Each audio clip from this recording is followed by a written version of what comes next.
Thank you. So thank you so much for that introduction, and I'm really excited to share with y'all today about how we take big data and DevOps and apply it in clinical genetic applications and make precision medicine possible. So again, a quick background on who I am. I'm Angelina. I work as a full stack dev at UAB in the Center for Computational Genomics and Data Science. I have been a professional software engineer for about 10 years now across multiple industries, from the aerospace, Department of Defense, and then recently, last 4 years, in the biotech industry. I'm also a director one of the directors for Huntsville's Uno-Code chapter, and I'm on the board for a local tech conference called We Rocket Conf, which celebrates excellence and diversity in tech. If you want to follow me, I'm on Twitter at SeriesHornCat. I don't just post about tech stuff on there as a warning, and you probably have to get really cool about a bunch of stuff really quickly. So let's get started with what we are here for today. I'm going to talk a little bit about our group and what we do. We are a multidisciplinary team of software engineers, bioinformaticists, geneticists, and data scientists.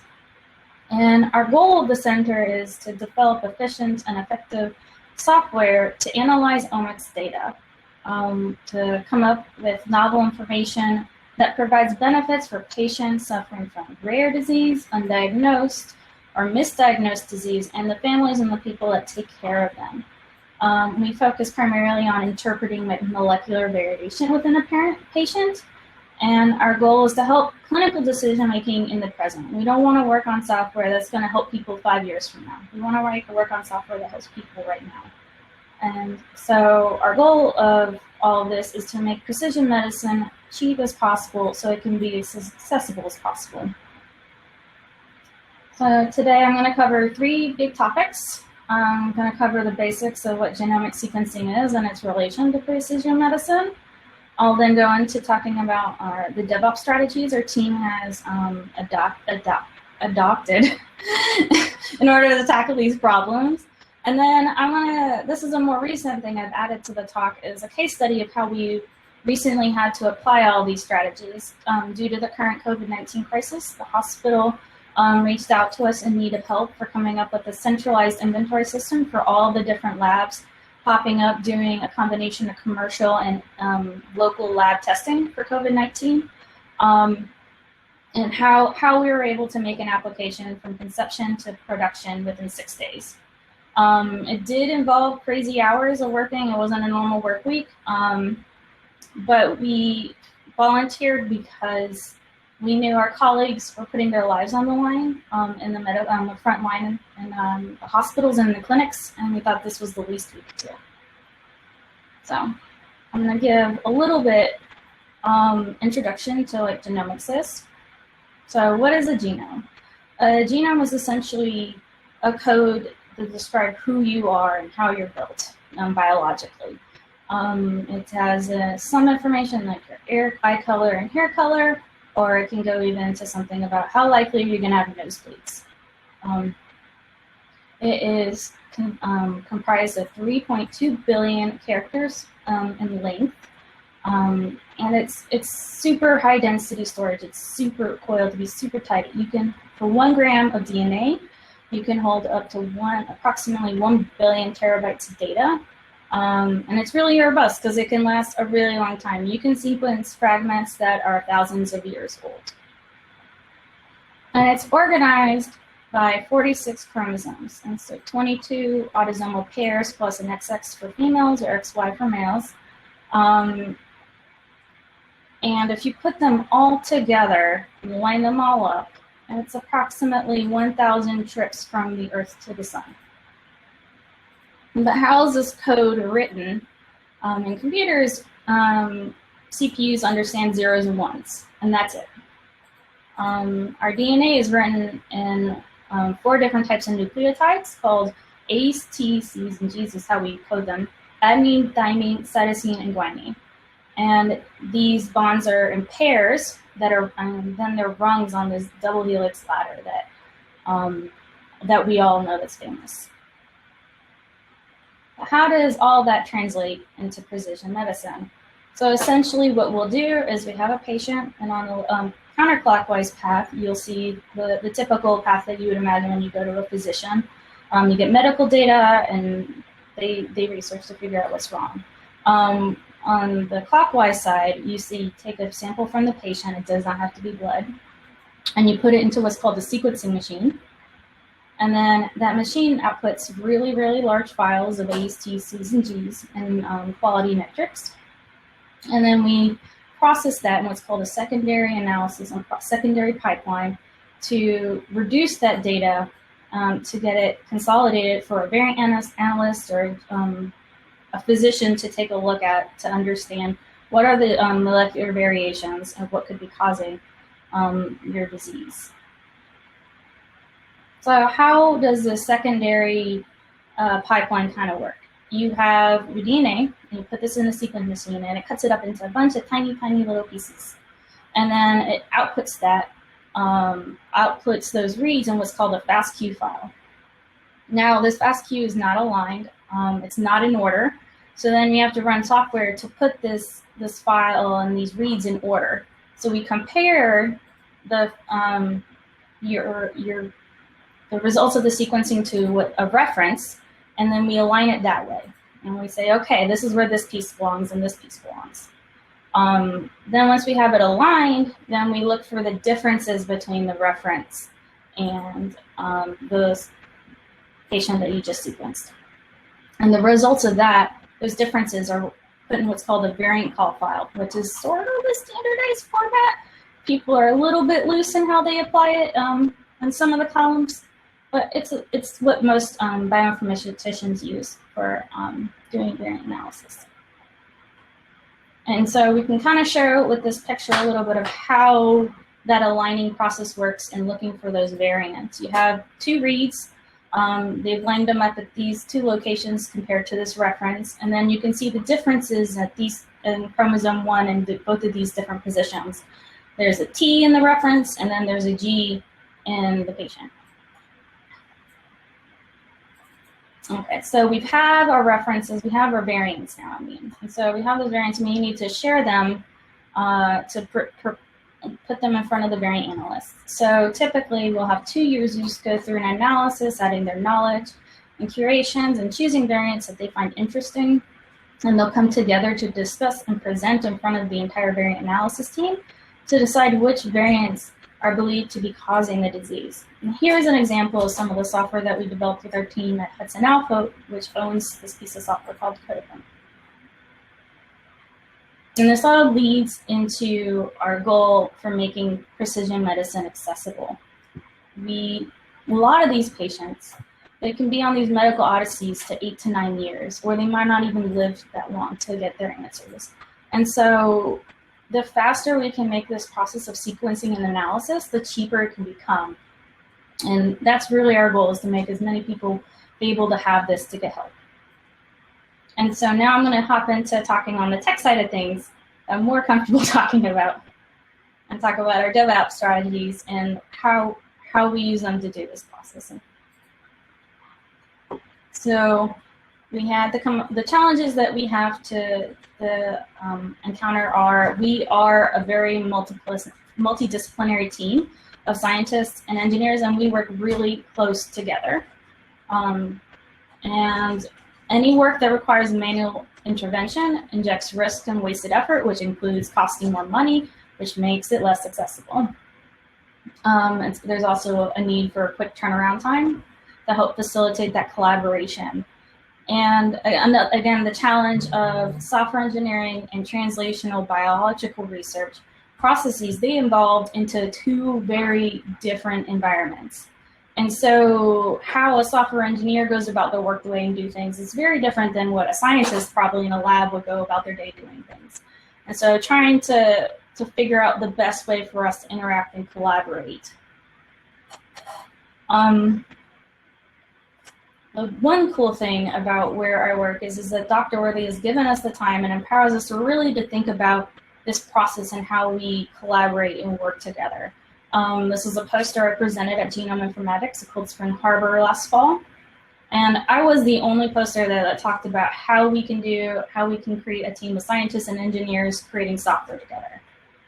It's not something that science teams are really focused on doing, is making efficient processes. So adding software engineers into the mix has been kind of an interesting challenge, and figuring out how we can be effective together and still have a happy work life is really important to us. So we kind of came up with the set of criteria for whenever we come up and do something in regards to DevOps. We are very intentional. We don't just try things without a reason. When we meet, we have daily stand-ups that involves the entire center. And then once a week, we have a group meeting, which involves presentations from anyone on the team. It could be a science research, it can be some new technology, but we interact daily with everyone on the team. And that's very different for scientists who might talk to a colleague once a week. But we are very intentional to make sure we have the points in place so that we can have those conversations when we are ready to have those conversations. We acknowledge that we're always going to be improving and be iterative. We know it's not that we're going to have the process right. It's going to be just the way the current process is, and it can be different in the future when it needs to be. And again, we automate as much as possible to guarantee quality. Another important thing is making a persistent framework to evaluate what we're doing. We don't want to always change the goalpost and where we want to evaluate different things as we're working on them. So we kind of make something that's persistent so that we can make similar decisions. And a challenge that we had in the past that we didn't anticipate in previous versions of our team is anticipate scaling. And that's something that we've built into this process to be very conscious about, because we want to bring in lots more people to help us on our work. And it's always changing. It's not going to be the same as it was a few months ago. How we work now is definitely not how we worked in January, for sure. We're all remote now in the meantime. So these are kind of the criteria we have when we implement and do things within the center. So the very first thing we do is we came up with something called our Manual of Operations. It holds something has our charter and mission statement, and it clearly defines expectations and conduct in the center and how we expect people to treat each other and behave. We define our core values as diversity, teamwork, respect, excellence, integrity, and tenacity. When we interview people to join our group, we send them a version of our charter and mission statement so they know exactly who we are and who they're interviewing with. We have colleagues that are from marginalized communities, and we want to ensure they are protected and safe in their work environment. So that is something we do. We send out to anyone that we're interviewing so they know who we are. Also, it serves as a place of truth, the MOO, to process of the processes that we follow in the center. When we decide to make a change, we make a merge request to our Git repository, and then once it gets approved and merged into the primary branch, then it goes into effect. And we have a system that automatically deploys it.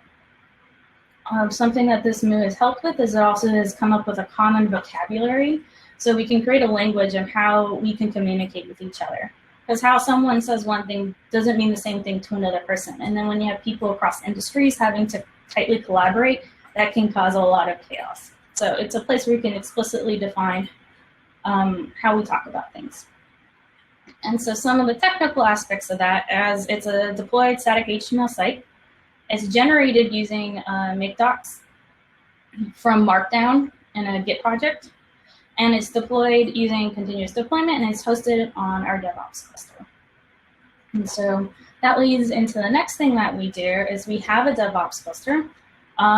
We wanted to eliminate the time it takes to set up an environment to use. And so we are really lucky that UAB has a high-performance compute cluster that UAB Research Compute manages, and they host an on-prem cloud of OpenStack for us. So we get to play with using, we can source control this and use Terraform to spin up our VMs and manage the lifecycle of those, and then on OpenStack, and then we provision those machines using Ansible. And then when we spin up all our applications, we use Docker Compose. And then leading into that, we add on to that. So we added some container orchestration so that we can do the live deployments and health checks and systematically taking down services. This was very important when we were trying to address scaling for our projects and our services. So we were very intentional in adding this. We use a combination of traffic to route the requests and then Docker Swarm to manage the lifecycle. The cool thing about Docker Swarm and traffic is they work really well together and they manage these things autonomously at the same time. So it's really cool. And then here's, we apply continuous integration and continuous deployment. And these are a lot of things that y'all are probably going to be more familiar with.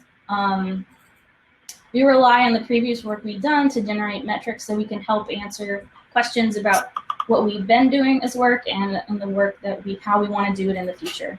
And then it's all automated, again, our packaging, our releasing, our deploying process. So that removes a lot of manual work so we can do more time in programming or collaborating. And we use Jenkins to manage this pipeline. Something that we encountered was, now we're intersecting with the researchers, and we had to acknowledge that the quality of a project doesn't need to be the same for every project, but it needs to be defined so that we can all agree on some parameters.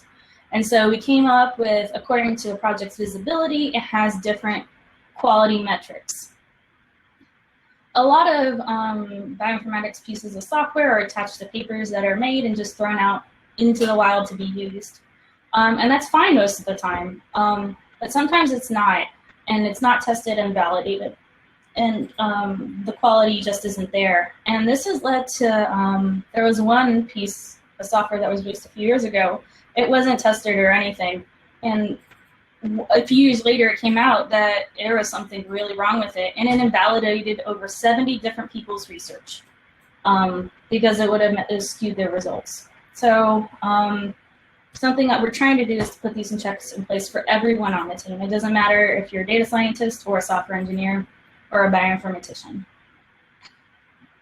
And so here are some of those guidelines that we use for specifically in-house and external and open source. So in-house for us is just something that's used within our team, within the center.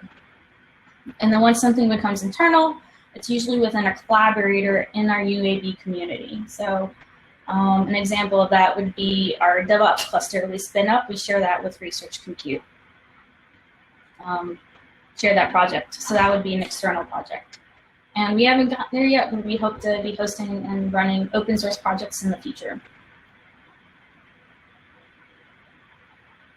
And then so this includes adding testing metrics that we want to apply and have all these automated as much as possible.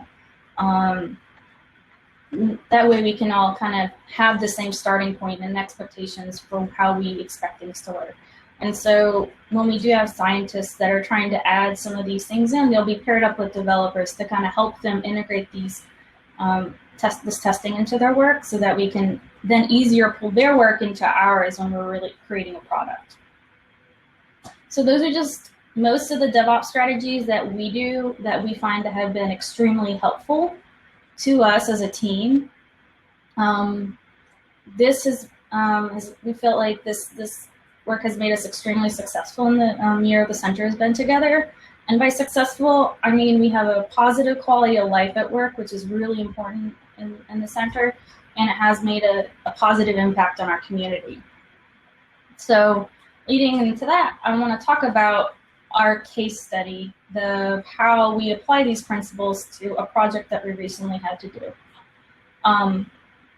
Due to the recent pandemic at UAB Hospital, they had to quickly spin up a bunch of testings for COVID-19. And there was a scarcity at the beginning in the necessary supplies for testing. And so, and the clinical labs couldn't just rely on the commercial vendors. They did not have the supplies necessary. So then the labs that got spun up in our testing had to do both lab developed testing and the commercial testing in order to accommodate the high volume of testing needed. This led to the directors were having trouble providing accurate information to the healthcare systems in regards to their testing capacity. They really needed an accurate way to determine the daily capacity across all the multiple vendors and platforms for testing.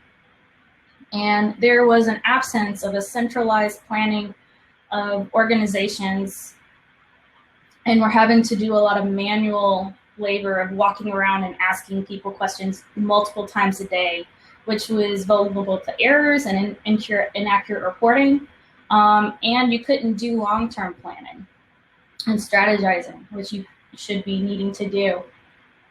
So upon hearing this problem, our lab director volunteered our team we could help out with this problem. And so at 4 o'clock on a Friday afternoon, she called a meeting, which is very rare. She has a very strict no meeting policy Friday afternoons. So we knew something was really important. And after learning about the dire situation at the hospital, our team got to work right away on setting this project. And that's how we started on our 6-day journey to develop this program.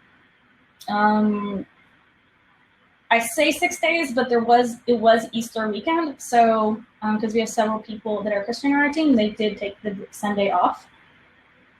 But I am proud to say that we were successful in creating the application, and it was ready for deployment by Thursday.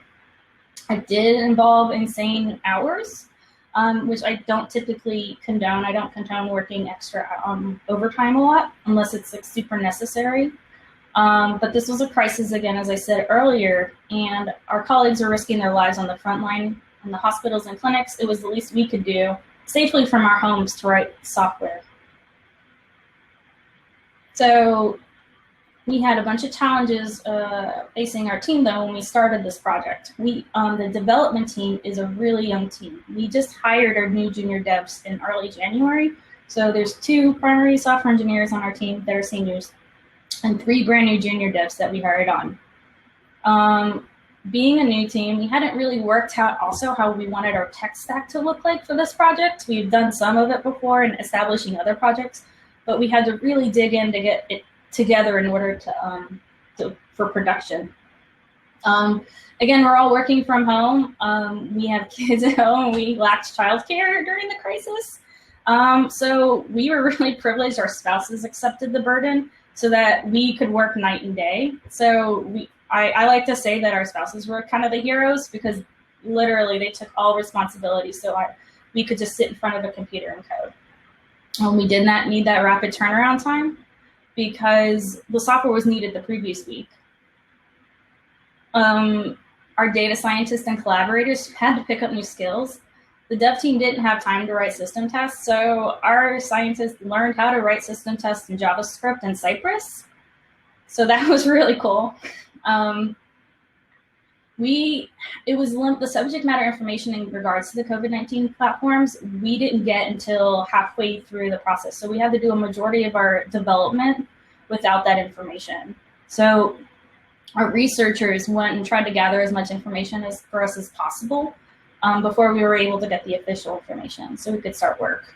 And it was the first time our team was deploying to the hospital's compliant environment.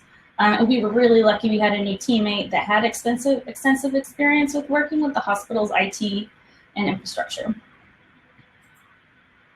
So what contributed to our success? All that talk I just did about investing in our development infrastructure, having that DevOps cluster to stage our builds, and having the CI process so that we can be confident that it's the primary branch is building, the tests are passing as expected, and we can release the software. And another thing is a commitment to consistency. We use the same process that we use daily. We didn't change anything. We might have dropped a few things because it was so rapid, but it was very instinctual. So it's like breathing. It's like if you practice it constantly, it'll become more second nature. We didn't require extra work hours from the team. Any extra hours were volunteer. Those who couldn't volunteer and didn't were not shamed, which was really important because we didn't want people to feel bad they couldn't or didn't work extra hours. And the mental health was having to be addressed constantly, make sure everyone was okay. Again, our automated testing and static analysis saved our team hours of work. Being able to rely on linting, especially to help teach our junior devs on how to do things better in JavaScript, was life-saving. The cool thing is that we didn't need a team of superstar programmers. We just needed a team of people that were really committed to communication and psychological safety on the team. And then the research and data scientists using the same technical language and tools as the developers is helpful. So we were able to pull them and have them help us on the project using the Mu and having that as a guidelines. And they knew that when we were saying things, they knew what we were talking about in tech terms. Or we all use Rike for our project management and how they do their work and we do our work. We're all trained on the same training materials, and it was really helpful. It does sound like it was all happy that yay, we got this done in 6 days, but really it was kind of an awful journey, but we're really proud of. We were really excited and pumped we could help people at the beginning, but halfway through we were experiencing some burnout, and it was a little intense. But then I think that's when I learned that psychological safety is not being about being nice per se. And so we all had the psychological safety to be unhappy and for people to be accepting and patient with that and listening to what we're saying if we were upset. And then by the end of it, we just wanted to take a nap. My teammates were joking that like on the last day, I was like, oh, I'll just take a nap for a few hours. And then I apparently fell asleep with my daughter for like 4 hours and no one knew where I was at. So we were really tired at the end, but we were really proud of the work we did. And afterwards, we worked for about 3 more weeks, adding additional capabilities. We added to projecting the daily test capacity. We were able to add where they can report the tests that were run and tests that were positive according to the testing platform. We did follow some serious burnout after that first week. It took us weeks to recover. Our director did acknowledge that though and made us take vacation time to recover. And now this hospital has a centralized tool to project testing capabilities and share testing results with the hospital administration. And I really don't think we could have accomplished this if we had not done all that upfront investment in our DevOps process and positive work culture. And so that is it. Thank you for your time. Our team is growing. Currently, there is a hiring freeze at UAB, but once hiring freeze is taken down, we will be interesting to expand our team again. So if you're interested in the work we do, you're more than welcome to reach out to me at my work email address. You can follow me on Twitter again at SeriousHornCat. If you're curious about the genetic work we do and all the cool stuff, I highly recommend following our director, Dr. Liz Worthy, on Twitter. And if you're curious about what our manual of operations looks like and the content it has in it, I have a public version in a GitLab repository that you can access at the QR code. And so that's all I have.